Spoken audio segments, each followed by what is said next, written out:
जब देश में राष्ट्रव्यापी लॉकडाउन घोषित हुआ तब सबसे बड़ी समस्या ये उत्पन्न हुई कि हमारे डॉक्टरों और अन्य स्वास्थ्य कर्मियों के लिए आवश्यक पर्सनल प्रोटेक्टिव इक्विपमेंट यानी पीपीई का इतने कम समय में कैसे आवश्यक व्यवस्था हो पाएगी।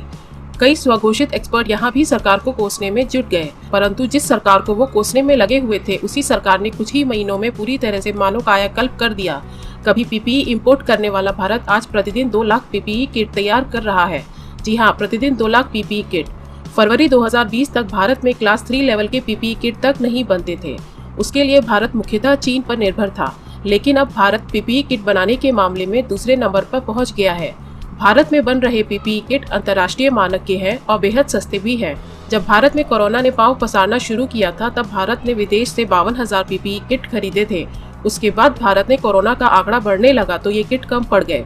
उसके बाद चीन से मंगवाए गए किट घटिया क्वालिटी के निकले तो भारत ने WHO से पीपीई किट बनाने की अनुमति मांगी।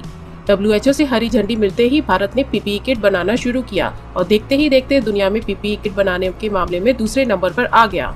अब 1 महीने बाद भारत में 52 से ज्यादा इकाई पीपीई किट्स का उत्पादन करती है और 110 और उत्पादकों को चिन्हित किया गया है। अब भारत आगामी महीनों के लिए तैयार हो रहा है, जहां पीपीई किट्स की मांग 2 करोड़ से भी आगे बढ़ सकती है।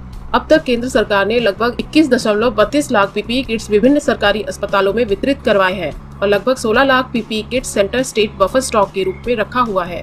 इस कारण अब भारत विश्व में पीपीई किट का दूसरा सबसे बड़ा उत्पादक देश बन चुका है और इससे भी बढ़िया बात तो ये है कि भारत अब जल्द ही जरूरतमंद देशों के लिए पीपीई किट एक्सपोर्ट भी कर सकेगा। दोस्तों, ऐतिहासिक रूप से टेक्सटाइल के क्षेत्र में भारत की उत्पादक क्षमता बहुत तगड़ी थी, परंतु ब्रिटिश राज के साथ ही ये शक्तियाँ हमसे छीन ली गई थी। परंतु स्मृति ईरानी के नेतृत्व में टेक्सटाइल मिनिस्ट्री ने एक बार फिर से इस क्षेत्र में वापसी दर्ज की है और ऐसा प्रतीत होता है कि स्मृति ईरानी एक बार फिर भारत को टेक्सटाइल हब बना के ही दम लेंगी।